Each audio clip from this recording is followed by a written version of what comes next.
we've put together a couple of activities for you. So here's what you have in your pack. First, you have this hand paper. So this will help him to associate fingers with a quantity of numbers. So you can use these little chips with this hand paper. So there's 10 of these, so you can put them right on these dots.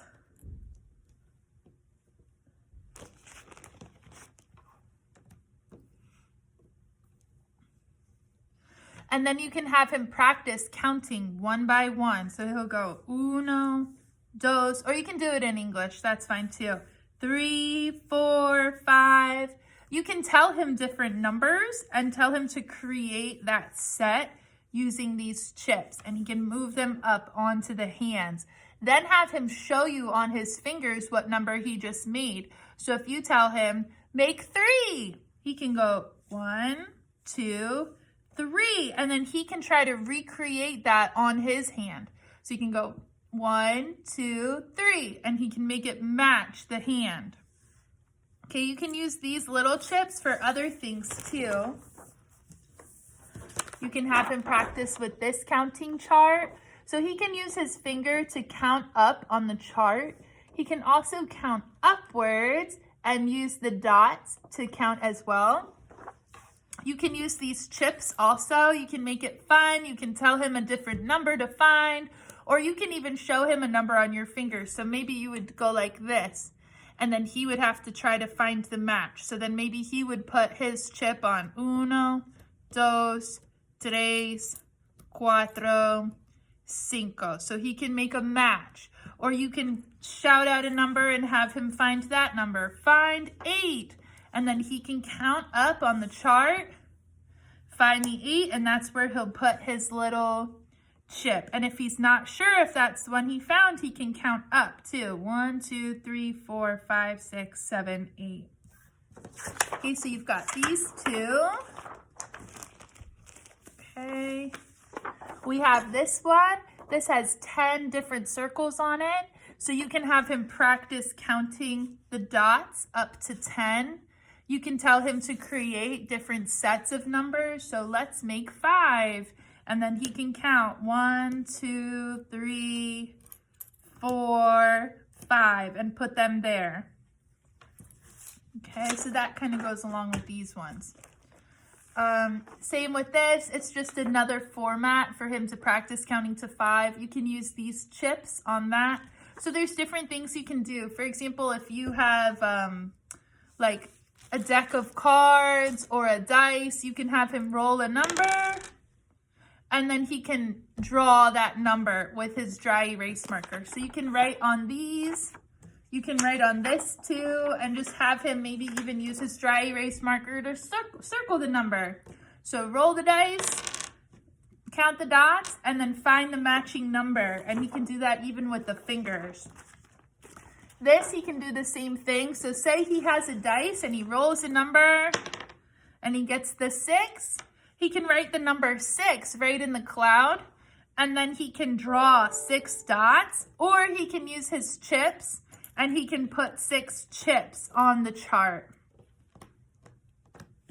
Okay, so this is just another way to practice those numbers up to 10. So you can use a dice to have him figure out a number. I'm sure he would really like the dice. Or if you buy a deck of cards, you can get them at the dollar store. You can lay a card out, have him flip.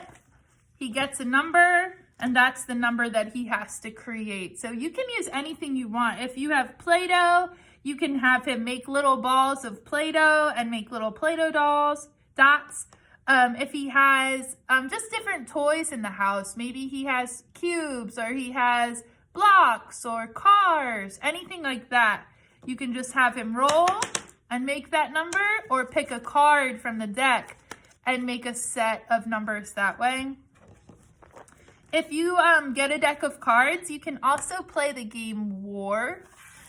So War is super fun. You've probably played before. It's like one of our childhood games. So you split the deck between 2 people. Each person flips the card.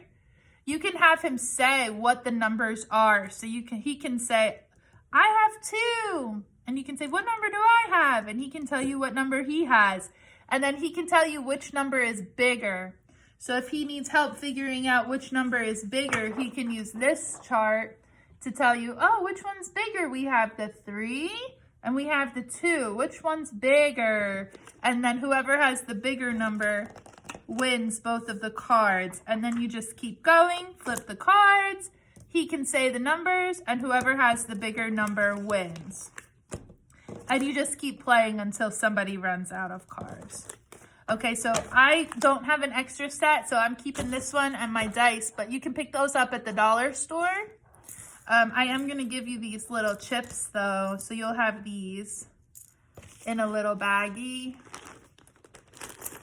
Okay, there's some dice cards. So these are dice cards. So they come and they like appear as they're formed on a dice. So if you don't have a dice, you can just use these little number cards in place of a dice. And just have him, when he's counting, have him practice touch and say. So as he touches a dot, he says a number.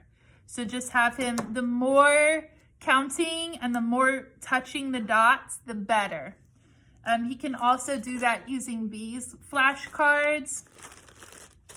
So these are called 10 frames, where it's this chart of 10. They're called 10 frames. We use them a lot in math.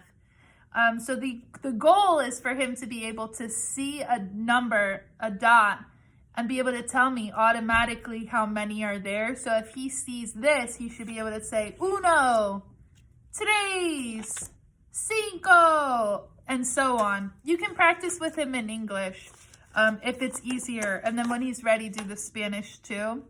But these are great, and we use them a lot. Another thing you can do with these, or even with a regular set of flashcards with numbers on them, you can just lay them out on the floor and have them all scattered around. And then he can have fun. He can pick a number from the deck. And then you have to see how fast he can find the match. So you can set a timer, and he'll have fun just trying to run around and try to find the match. You can also do it kind of like a hide and seek, where you hide the numbers in the living room, and then he picks a card and he has to go find the match. You can also do it the reverse way, where you hide the flashcard numbers, and then he picks one of these, and then he has to go find the matching number. But just something to kind of keep it fun, keep him moving around, because the more he's moving around and the more he's manipulating with the objects, the better. I just have a little set of flashcards. They only go up to 5, but they have little cute objects that he can count, so you can use those, even for the games that I just described. So that's all in your bag. Also, just a practice workbook. This is an extra one.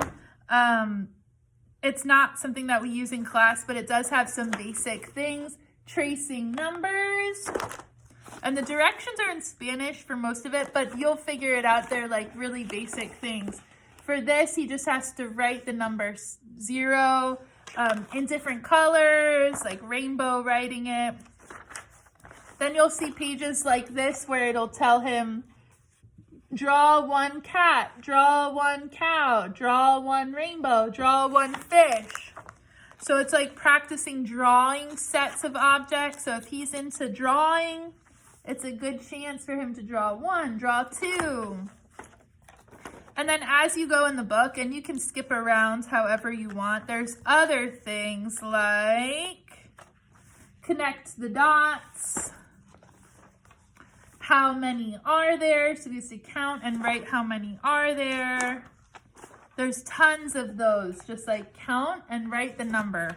And that's really good practice for what he needs. Count and write the number. Connect the dots. Put them in order. So that'll all be, I think, really helpful for him. Miss Pabian put together another little bag of materials. And then she also has a couple things here that I haven't gone through yet. But she had this game that he can use, Alpha Bus. So it's working with letter recognition.